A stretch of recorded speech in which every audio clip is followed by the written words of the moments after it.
You're listening to Crazy Shit in Real Estate.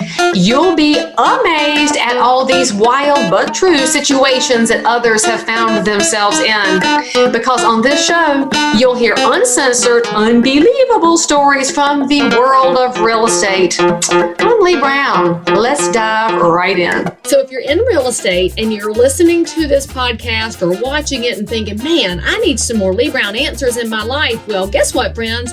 I have a new program that is launching right now called Answers.Real Estate, where I will give you every bit of insight I have to help you grow your real estate business, help you better respond to consumers, to provide a more excellent real estate experience, so that the next time you land on crazy shit in real estate, you'll have a better solution to whatever you ran into.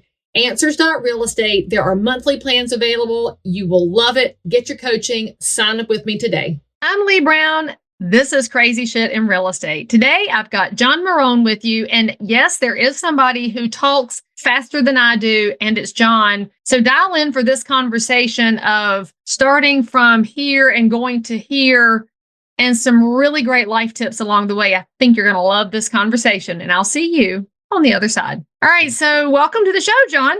Woo! Excited to be here. Thank you for having me. A beautiful Friday here in Destin, Florida. So excited to jam with you this morning. Yeah, tell my audience a little bit about what you do and how long in the real estate space. Obviously, you just told us you're in Destin, so you're in the land of freedom with the beautiful white sand beaches. So give us a little background on you. Yeah, absolutely. So I won't be long-winded with it, but I'm originally from New Jersey, grew up in a household that didn't make the best decisions. And unfortunately, I followed suit. And those bad decisions were addiction, right? So I was addicted to not just drugs, but addicted to bad decisions, addicted to anger, addicted to fighting, partying, you name it. That was a bad addiction. I had it. And then unfortunately, that addiction led me to do some things that put me behind bars. And so I was actually in jail for a little bit. And when I got out of jail, I had to figure my life out.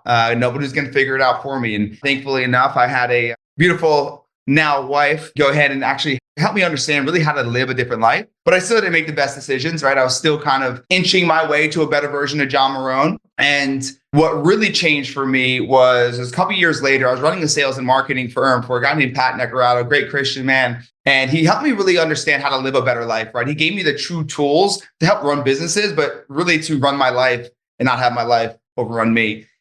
But it was October 28th, 2012, where really the big shift started to happen, right? We call these like little quake moments. And as I said, I lived in Jersey at the time, and we lived on a barrier island. So we lived between bodies of water. And Hurricane Sandy paid a visit to the Jersey shore. And me, Italian, being from Jersey, I'm stubborn, right? I've been working on it, right? But unfortunately, that stubbornness put us in a bad situation. And it was about 8 o'clock at night. I had my family there. We just got into this new place, right? We lived in motels. I lived on the streets. I lived in it all. I finally got my own house, rented it at the time. So then I had everybody come over because I took them from their place. They're a little closer to water. At 8 o'clock at night, we go outside. Wind is whipping, but there's no rain. So we go inside and we start playing a board game. My parents are there with me. I hear a trickle of water. And that trickle of water, as I look, I see it coming through the living room. And we had a one-story little house. And I got up and I was like, how could this be, right? I was just outside. There's no rain. And as I opened up the door, there's 5 feet of water. There's roaring rapids. There was boats flipped over. There was pieces of dock smashing into our house. And within minutes, it cracked through the foundation. Water started filling up into our house. I put everybody up into the attic, and the water started climbing rung by rung. The tree, it's 175 mile per hour winds. It's hitting, it's smacking the roof, and the water's coming up. And I remember sitting there, and this is really where it all changed. And I'm like, okay, I'm going to make a real impact and a real change when I get out of here. And I believed I was going to get out of there. And fast forward 24 hours, we got rescued. We're sitting in a shelter, and I'm sitting there in my wife's fuzzy snowflake pajama pants, a raggedy t-shirt, and some baseball cleats, because that's all we had left. We lost everything. And I remember I said, I was going to make a change, but I didn't know how. And there it was. Saying I don't know what I don't know and dropping my ego was my biggest opportunity to grow. And from there, the rest is kind of history. And I just indulged myself in like, who is doing the things that I want to do at the highest level? And how can I either get in front of them or learn from them in a virtual setting? And because of that, I've been able to create a pretty good speaking career where I'm keynoting conferences and now friends with people like Trent Shelton, Eric Thomas, Hal Elrod, Robert Kiyosaki. And all these things happened because I decided I want to help others, but first I got to help myself in order to help others. Then we lived in Dallas. Then we said, we got to put some roots down for our family. Let's find another beach. And we landed in Destin, Florida. I've been here 7 years running our real estate practice. I've been able to help tons of agents through different methods and being able to just really, for me, I tell everybody, when I hand the keys over to somebody to open a door, it's the corny as it sounds. It's not the door of a home, but it's the door of a new opportunity. And the reason I say that is because I never thought I could have a putting green in my backyard. I never thought I could have a pool in my backyard. That was never in my vision, right? Because I only knew what I knew. And so when I'm able to help somebody through that process, it's really cool to have them open up the door of the opportunities of the new lifestyle for them and their family. And that's where we are today. And the long story short version. That's TLDR, but I don't think you can compress that any more than you did. And it's not really a little quake, as you reference your little quake moments. That seems to me like a really big quake when you think about what Hurricane Sandy did to turn everything around for you. But I do have to ask a question that might be a little off kilter, but addictions obviously never go away. You just have to learn how to manage them and take control of them.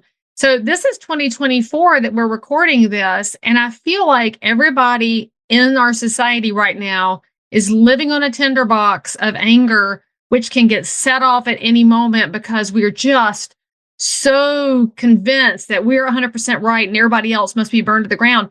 How do you control that addiction to anger and probably to the adrenaline and the endorphins from it in a world that is just on fire all the time? Do you turn off social media? Do you stay away from the political environment? How do you keep yourself focused in that space? Wow, this is actually a phenomenal question. And there's so much depth to this, to be honest. And I think that you're absolutely correct. And it's a world of I'm offended. It's a world of I should have this and that, but yet you're not doing the work to have this or that. And it's the world of division. And unfortunately, we don't need to get into it, but there are leaders in our country that are unfortunately creating a divide when United We Stand should be the platform, right? And so because of that, there's been battles. And so how do I deal with it? The first thing is I was one of the highest levels of addiction to many things, and anger was one of them. Nothing to brag, but if it wasn't a weekend and I didn't go fighting somebody, it was a very rare weekend. And this went on for years. And so I had to learn, right? And to be honest, my wife kind of shined a light on me because I was the guy that, like, if you cut me off, I'm like white knuckling, trying to find you. To do what? Who knows, right? But like I was that guy. And I remember my wife sitting there and we were in Dallas and she looked at me and she was like, realize that these emotions affect other people. I don't think you realize that.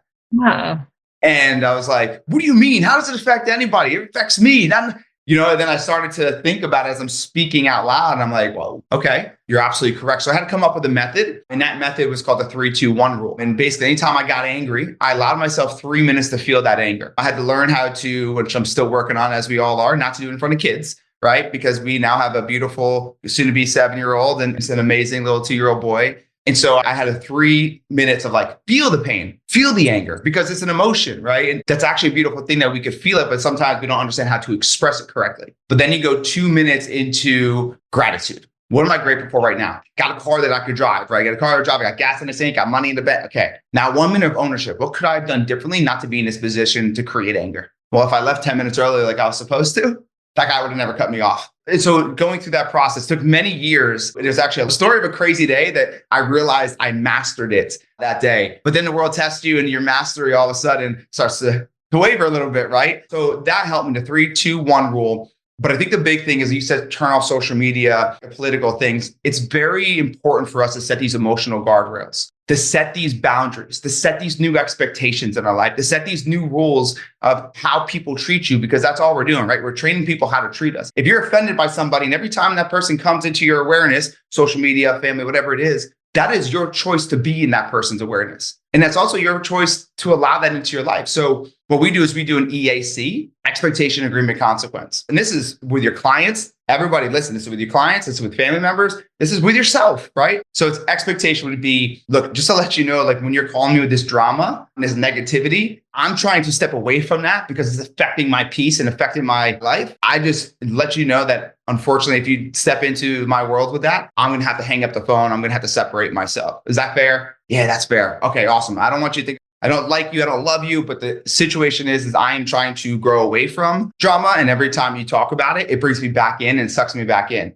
Thank you for respecting that. EAC, expectation, get the agreement. And then consequence. I'm going to walk away. I'm going to hang up the phone. Now with clients, just kind of give everybody a little tip here. What I would do is, hey, John, just super excited to be working with you. Just a heads up, starting about 8 o'clock at night till 9 in the morning. So I take my kids to school. That's family time. I don't want you to think that I'm ignoring your phone calls at 9:30 at night. I just want to make you aware of it. Is that fair? That's fair. Okay, awesome. I promise you, call you first thing, 9 o'clock in the morning when the kids are dropped off at school. If we're working a deal and there's a fire, I get it. But 99% of the time, that's not going to be the case. So I just wanted to make sure we had that open communication prior. Okay, awesome. So it's all about setting these boundaries, setting these emotional guardrails with our family, with our clients, with ourselves, to be able to really not allow the infiltration of the negativity or the anger to really take over. Will it be completely eliminated? As you know, absolutely not. And it's reevaluating every week how we can get better at adjusting our character to react differently to the things that come into our awareness. It's such great advice, especially in real estate, where we have a tendency to work 24/7 simply because we never told the consumer that they should not call us at midnight. And it's so true that most of our situations, they're not earth shattering. We're very important, but we're not on a 911 call for a reason. First responders are the ones you should call. If you've got the water pouring into your house, you don't call your realtor and say, it's on the market, what should I do? You call 911. But to get to that point, you set the expectations, and that allows you to say no later. It's the same thing we do with our kids. If you never tell your kids, our family doesn't behave that way, then whatever they see is what they will emulate. And in real estate, all you guys have been emulating is what you've seen from other people that said, I'm available 24/7, 365. I'm always on for your real estate needs. And that means you're unable to draw boundaries, and your clients should actually want you drawing boundaries. That's great advice. Now, I want to know from your perspective. So you mentioned having the putting green and the pool and the things that you never expected to come into your life. And then about 2 breaths later, you mentioned that we are currently in a world where our younger generation seems to think that those things come without the years of hard work and the saving and the sweat and the screw ups and all of the things that it goes through to get there. So what is your best advice to the person getting started who's in a rough spot and they want it? How do you train your brain to learn how to delay gratification? Because good gravy, if we could all learn that, we could get a lot further in life. And I just don't think we're teaching our young people that right now, especially when these things act as candy and poison at the same time. Man, this could be a whole podcast we could do together. I'm telling you, because this. Well, let's see. You only have about 6 minutes left. Yeah, because here we go. Right. So here's what I tell you guys. It's called the microwave mindset. Right. Let's play a scenario. I want everybody listening to this or watching this, raise your hand if you ever did this. You put your little Hot Pockets, or whatever it is, into the microwave, put it for 2 minutes, and you never seen 2 minutes take so damn long in your entire life. And you stop it before it even gets to all the zeros, right? Why? Oh, yeah, I stopped the microwave. Like it's close enough. Right? Why do we do that? Because we are now trained by everything that it can happen faster. Uber Eats, Favor, Netflix, right? Versus going, I have to go to Blockbuster, right? All these things are training us that it should happen faster, right? And then social media, unfortunately, there are some things out there that people are saying, I'm a top producer and all these things. And reality is like, maybe they are, but they are celebrating an accolade and not the story behind the glory. So what I always tell everybody is, who do you idolize? Like sports, academically, music, who do you idolize? So let's use sports, right? I'm a big sports guy. Tom Brady, dude's got 7 Super Bowl rings. We are celebrating him for 7 Super Bowl rings, and we look up to him for that. But in reality, we should be looking up at the absolute relentlessness to practice, right? To master his craft so that when he gets on the field, it's all subconsciously happening and there's not even a lot of energy being exuded because he's been there before a million times on the practice field. So how do we delay gratification? We always talk about instant gratification creates long-term regret. And so what I tell anybody listening, a newer agent, young, whatever it might be, first off, understand everybody that you look up to, they are where they're at because they did the work in the dark so they can shine the brightest in the light, right? Their character is being tested when nobody's watching. When it's an audience of 1, who are you? Because I promise you, once that audience of 1 turns audience of 2, 5, 6, 20, you're going to look a lot better because you're doing the work prior, right? So anybody in real estate that wants to make more money, write this quote down. If you want to increase your pay, increase your role play. Like, get so damn good the world can't ignore you. Get so damn good the world can't ignore you. And that happens through repetition before stepping on the field, before picking up the call, before stepping into the listing appointment. So how do we delay gratification? The first thing is realize that the mindset of instant gratification creates long-term regret. Number two is master your craft and realize that the people we idolize today, the accolades are great, but the accolades are a byproduct to who they are as a character and what they have done behind closed doors to become this version of themselves. So it's very hard in today's world, but you also need to be around people that challenge you and also let you know that this is a process, right? We are looking for progression, not perfection. So how can we progress a little bit today? And then give yourself a little grace when it doesn't happen, because sometimes the world kicks you in the face and the days just don't go exactly planned like you thought they were going to, you know? I mean, it goes back to Tom Brady. What was he, 116 in the draft? I mean, he was pretty low in the draft and kept working at it. And then you could also be Michael Jordan, who did all that work, but he was top in the draft. And Wayne Gretzky, I mean, any of your greats from the past did all the work. But I don't know if you saw the tweet that was posted this week about MJ, because, you know, Michael's from North Carolina. So obviously I'm totally biased towards him. And this is my favorite sports conversation that I have seen in a long time. A news reporter asked Michael Jordan if he thought the 90s Bulls could beat LeBron's Lakers. MJ, yes. Reporter, by how much? MJ, 2 or 3 points. Reporter, why so close? Michael, most of us are almost 60 now. But you know, the difference between his era and today's era is work. Awesome. It is I don't need the likes and the repost and the shares. I'm doing the work, like you said, in the dark. And maybe, just maybe, you don't have to post everything that you do. If you talk about something of substance, so you have permission not to be like the people that you see, because they may not be reflecting actually what the true outcome is or what your outcome should look like. And I always love sports analogies, especially after watching the draft last week and seeing all the wailing and moaning and gnashing of teeth over Caitlin Clark's contract and the utter lack of reality when it comes to the WNBA, which brings in no revenue. So, of course, her numbers look different than the men's sport, not because of the gender, but because of the underlying revenues. And so you have to ask yourself if your results have something to do with you or something to do with the game you're playing or the people with whom you're playing. And so I think she could have done better in Ice Cube's league. And I really had hoped she'd go that way, because that would have been cool to see. And who knows, maybe it'll still happen. Yep. And we just turn this into a sports podcast for all the people who don't pay attention to anything. Tune in next week where we're talking baseball. Well, actually, that's my sport, but I'm a Cardinals fan. So I'm a Yankee fan right now. So, well, then you already suck because nobody likes the Yankees. Of course. I'm already walking into a situation here. You guys will say you're a Cowboys fan too. And just yes, I am.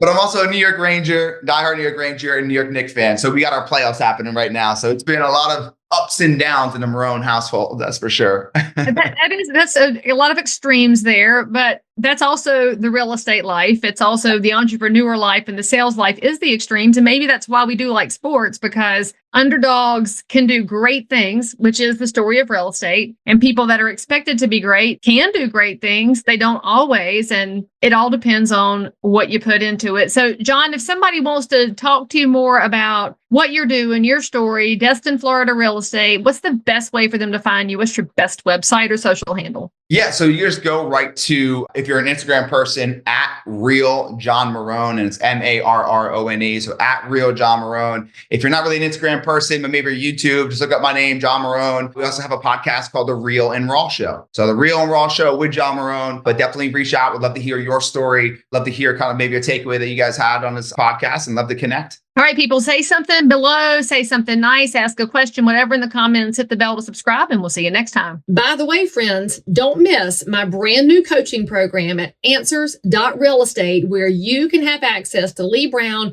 submit your questions, have them answered, meet like-minded professionals, have an entire library to help you build your business no matter what happens in the market. Get signed up today. I promise you'll be glad you did. As always, I'm so super thrilled that you joined in for more crazy shit.